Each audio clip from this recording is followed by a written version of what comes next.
तो हाँ जी साहब, कैसे हैं आप लोग? I hope you all would be fine and there we are into another session of ratio, proportion and variation. This is going to be the part number 8, जिसके अंदर वन सेकंड क्या करेंगे, हम कुछ और क्वेश्चंस करेंगे.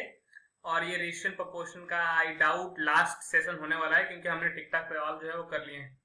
उसी कॉन्सेप्ट के बेसिस से बहुत सारे सवाल बनते रहेंगे. एक दो तीन में बहुत सारा टॉपिक जब कवर कर लेंगे तो एक रैपिड फायर सेशन भी करेंगे, जिसके अंदर हम फटाफट फास्ट चीजों को सॉल्व करना सीखेंगे.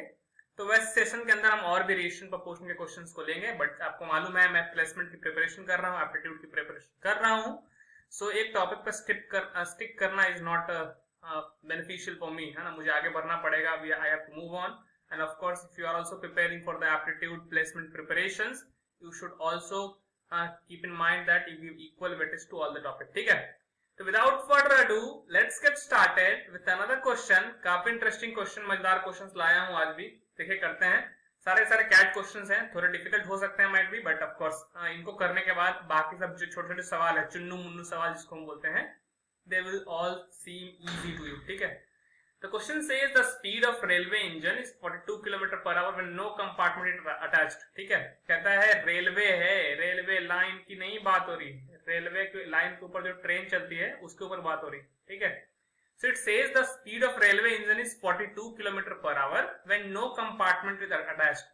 तो कभी कभी आप अगर अपने गांव तरफ या फिर कहीं भी रहते हैं आप, है ना, जहां पे रेलवे ट्रैक पास पड़ता हो, तो आपने देखा होगा कि एक इंस्पेक्शन वाली इंजन होती है. इंस्पेक्शन वाली इंजन क्या करती है कि एक सिंगल इंजन आती है और बहुत तेजी से आती है और निकल जाती है साहब. ठीक है.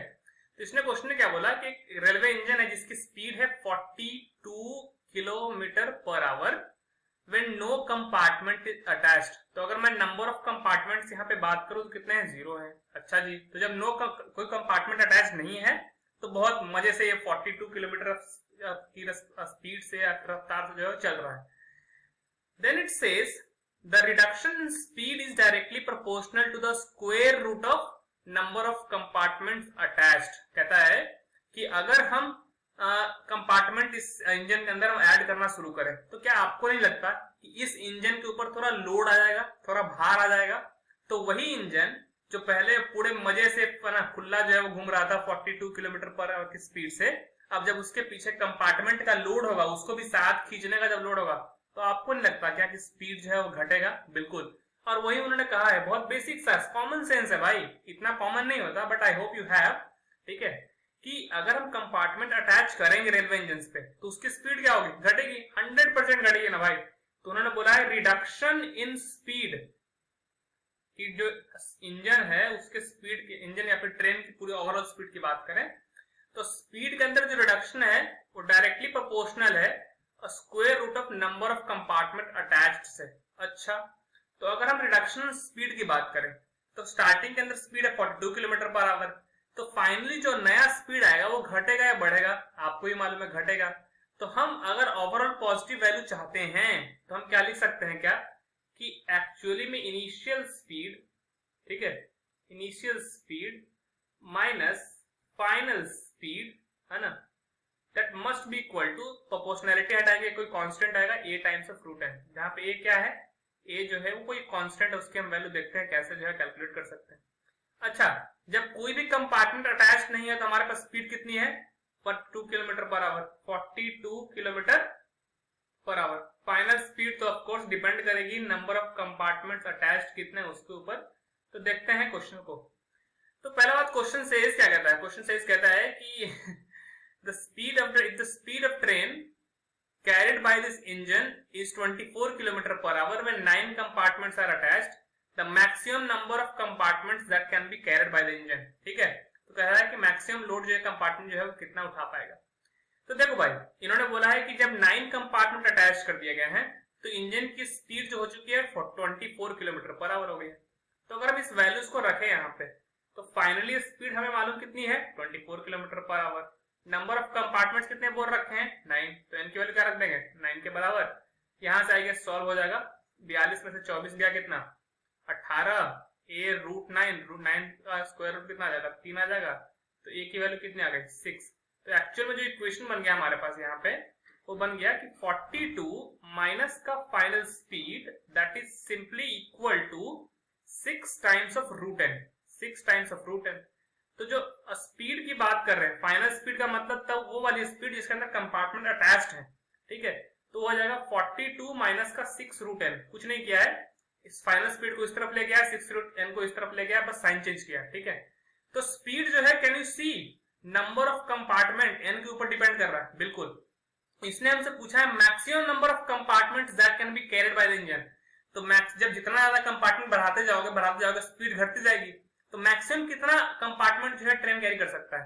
तो ऑलमोस्ट जब उसकी स्पीड, ऑलमोस्ट बोल रहा हूँ, एग्जैक्ट स्पीड नहीं बोल रहा हूँ, ऑलमोस्ट स्पीड अगर 0 हो जाए ना, तो उस सिचुएशन में जो है वो मैक्सिमम नंबर ऑफ कंपार्टमेंट को कैरी कर रहा होगा।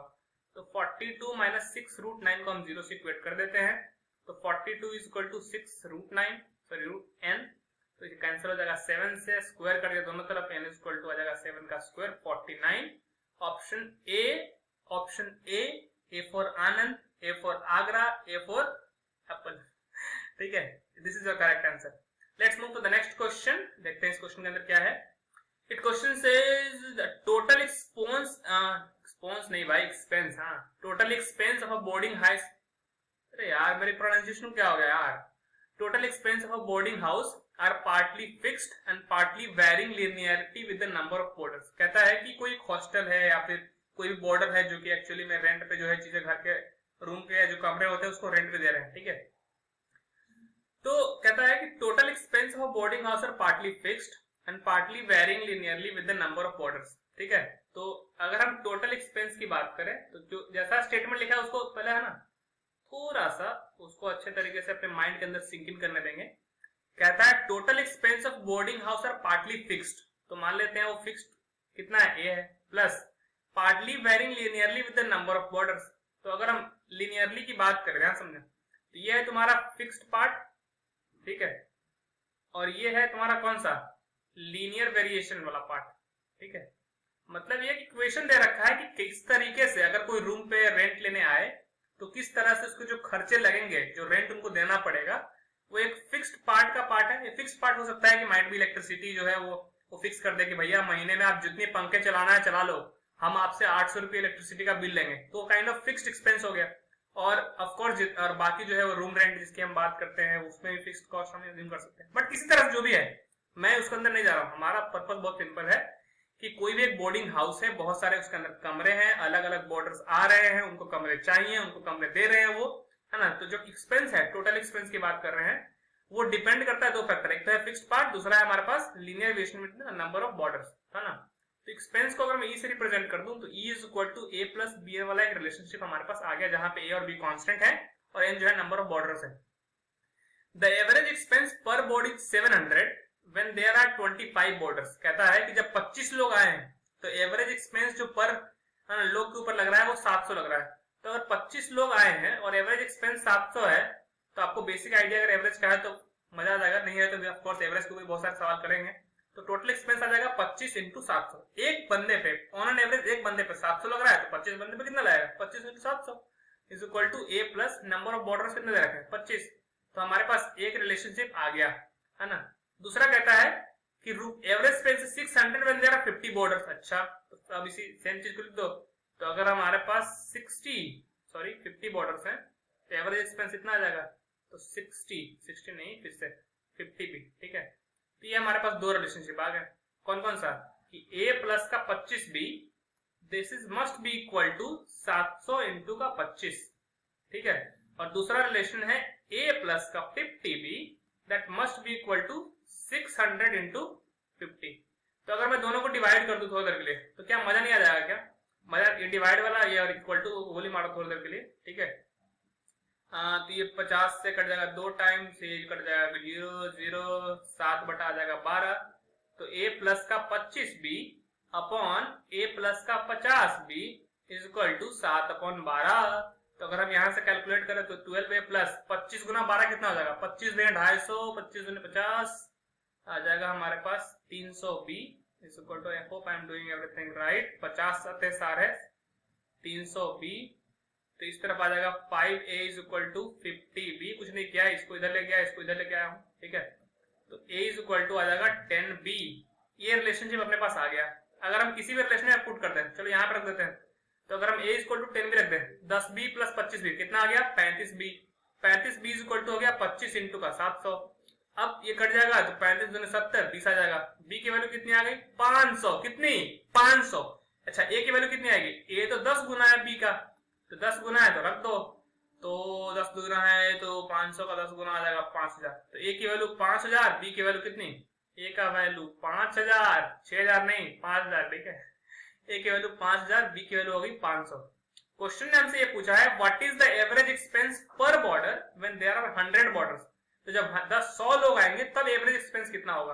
तो पहले मैं निकाल लेता हूं टोटल एक्सपेंस, टोटल एक्सपेंस निकाल लेता हूं। टोटल एक्सपेंस मतलब ई की वैल्यू, तो ई की वैल्यू कितनी आ जाएगी, ए प्लस का बी एन। हमारे पास टोटल 100 बॉर्डर्स है अभी, ए की वैल्यू हमें मालूम है 5000, तो 5000 प्लस 100 बॉर्डर्स एक्स्ट्रा है, एन की वैल्यू रख दी 100, बी की वैल्यू कितनी आ जाएगी 500, 500, ठीक है। तो अगर हम देखें यहां से तो 500 गुना 100 कितना आ जाएगा 50000, और ये 5000 और ऐड हो गया तो आ जाएगा 55000, ठीक है। और टोटल नंबर ऑफ बॉर्डर्स कितने हैं 100, टोटल एक्सपेंस है 55000 और नंबर ऑफ बॉर्डर्स कितने हैं 100, तो एवरेज एक्सपेंस कितना आ जाएगा, एवरेज एक्सपेंस आ जाएगा 55000 डिवाइडेड बाय 100, तो आ जाएगा 550 के बराबर। एक चीज गौर करी क्या कि अगर 25 बॉर्डर थे तो 700 लग रहे थे, 50 बॉर्डर थे तो 600 लग गया, और जैसे ही हमने और बॉर्डर बढ़ा दिया 100 बॉर्डर तो कॉस्ट जो है वो एवरेज कॉस्ट 550 हो गया। और ये ट्रिक काफी इंटरेस्टिंग भी है, जब भी आप कहीं विजिट करने भी जाएंगे ना तो आप अकेले जाओगे ना तो आपको रूम कहीं पे स्टे करोगे तो होटल का अपना खुद का पैसा देना पड़ेगा। तो ऑन एन एवरेज जब नंबर ऑफ इंडिविजुअल्स कम होते हैं किसी भी एक कलेक्शन के अंदर तो वहां पे प्राइसेस जो है ज्यादा लगते हैं। इसलिए जब भी कभी आप घूमने जाएं तो अकेले नहीं जाएं, 4 5 7 8 है ना अपने ऐसे दोस्तों को ले जाएं, और उससे क्या हुआ कि आपका एवरेज एक्सपेंस जो है वो कम होगा, सारे लोग घूम भी लोगे और ऑन एन एवरेज पैसे खर्चे भी जो है वो कम हो गए। तो ये इस क्वेश्चन का जो है पूरा ओवरऑल मोटो था। इतना डिफिकल्ट क्वेश्चन नहीं है, जैसे ही क्वेश्चन मिलेगा आपको एक एक्सप्रेशन लिखना है, उसके बाद 2 अलग अलग कंडीशन दे रखी है तो उसको सेटिस्फाई कराना है, ए बी की वैल्यू निकालनी है, बस सिंपल सा लीनियर इक्वेशन सॉल्व करना है भाई। लीनियर इक्वेशन नहीं कर सकते क्या, अरे भाई कर लोगे यार। आगे बढ़ते हैं, this is the question number 13, a student took 5 paper. अरे भाई फिर से एग्जामिनेशन वाला क्वेश्चन आ गया ये, ठीक है। In an examination where the full marks were the same for each paper. बहुत बार होता है हम सारा एग्जाम, जैसे कि हमारा मिड सेमेस्टर एग्जाम होता है तो पर पेपर जो है 30 मार्क्स का आता है। ये बोल रहे हैं कि एक स्टूडेंट है उसने 5 पेपर दिए, मुझे नहीं मालूम है, मैं मान रहा हूं कि उसके जो 5 पेपर है मैथमेटिक्स, फिजिक्स, केमिस्ट्री, बायोलॉजी और इंग्लिश है, ठीक है।